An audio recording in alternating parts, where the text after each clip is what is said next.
ہر قسم کے روحانی جسمانی مسائل اور وظائف کے لیے پیر اقبال قریشی چینل کو سبسکرائب کریں۔ للہ وحدہ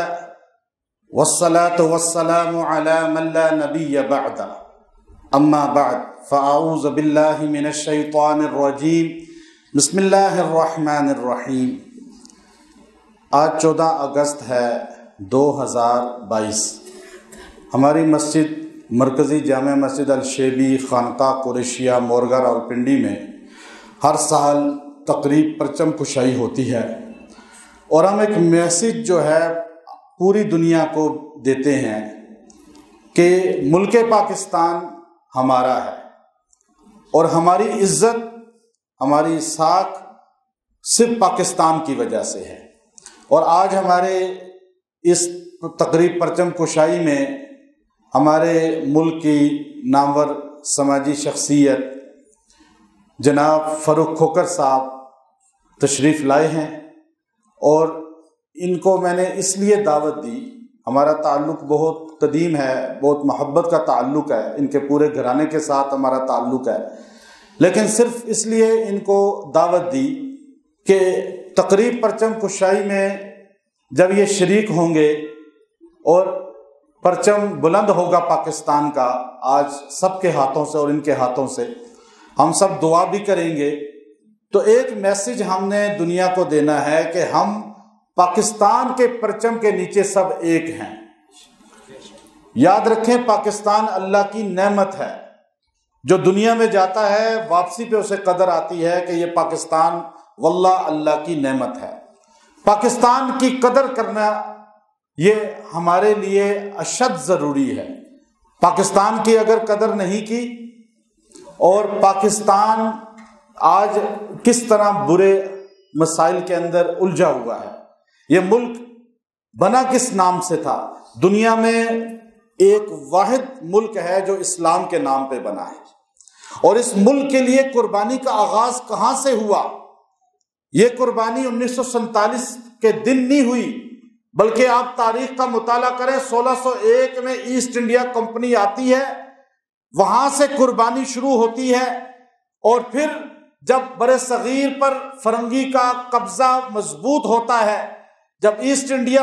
آتی ہے، علماء ہند کا شاندار ماضی علی میاں لکھتے ہیں اپنی کتاب کے اندر، جب ایسٹ انڈیا کمپنی آتی ہے تو برِ صغیر کے اندر 10,000 دہلی میں خالی مدارس ہوتے ہیں، خانقاہیں ہوتی ہیں، مساجد ہوتی ہیں، لیکن 1857 کی جنگ آزادی جب لڑی جاتی ہے تو دہلی کیا پورے برِ صغیر میں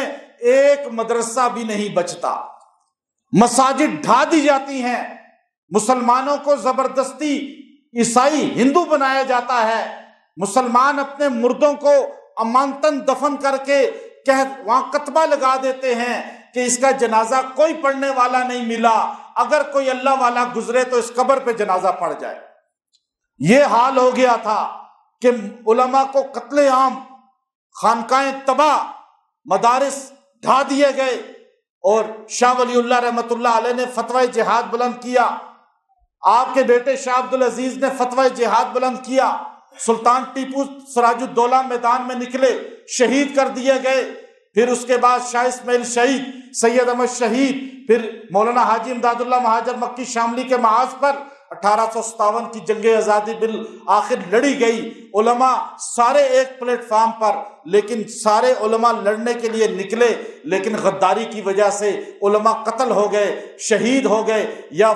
کچھ علماء ایسے تھے جنہوں نے ہجرت کر لی، آخر برِ صغیر پہ انگریز کا تسلط ہو گیا، اور پھر مسٹر گبن لکھتا ہے کہ مسٹر ٹامسن لکھتا ہے کہ پورے برِ صغیر میں ایک عالم کو بھی زندہ نہیں چھوڑا گیا، علماء کا قتل عام دریائے راوی میں بہایا گیا، ان کی لاشوں کو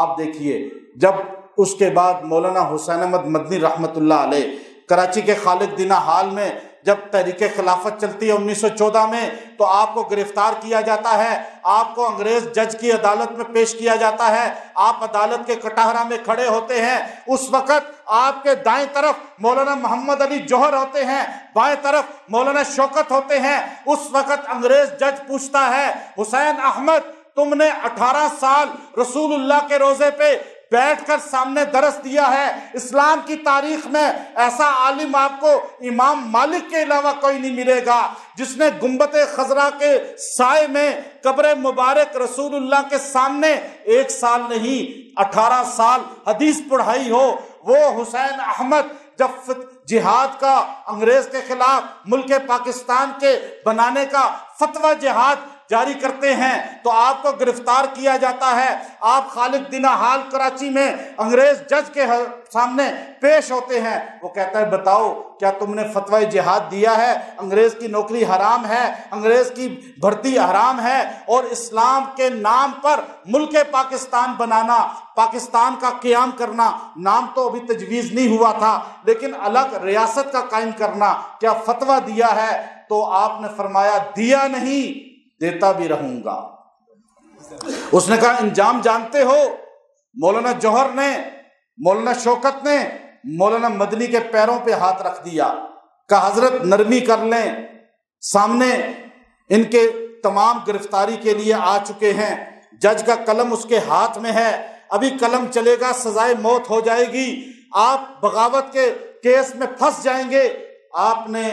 انگریز سے، جج سے کہا جب دارالعلوم دیوبند سے چلا تھا یہ کفن لے کر ساتھ آیا تھا، اور ایک شعر پڑھا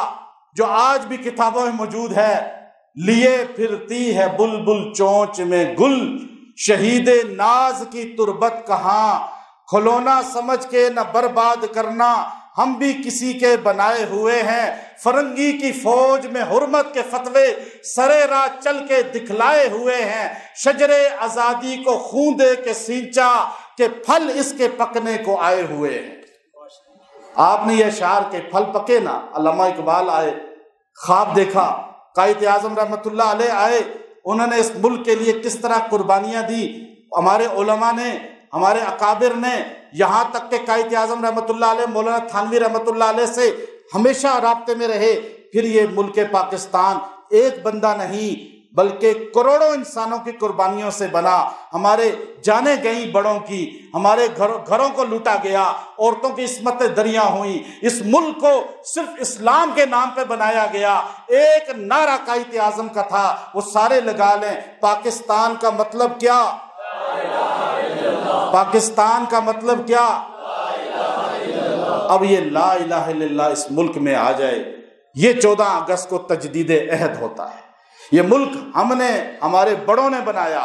اور انشاءاللہ قیامت تک قائم رہے گا۔ اور آج ہم یہ فاروق کھوکھر صاحب بھی یہاں تشریف لائے، حضرت بھی تشریف لائے، ہم سب یہاں موجود ہیں، کیا اعلان کر رہے ہیں ابھی میجر قمر صاحب دیگر ہمارے لوگ بھی، کہ ہم ایک اعلان کر رہے ہیں کہ یہ ملک رہے گا۔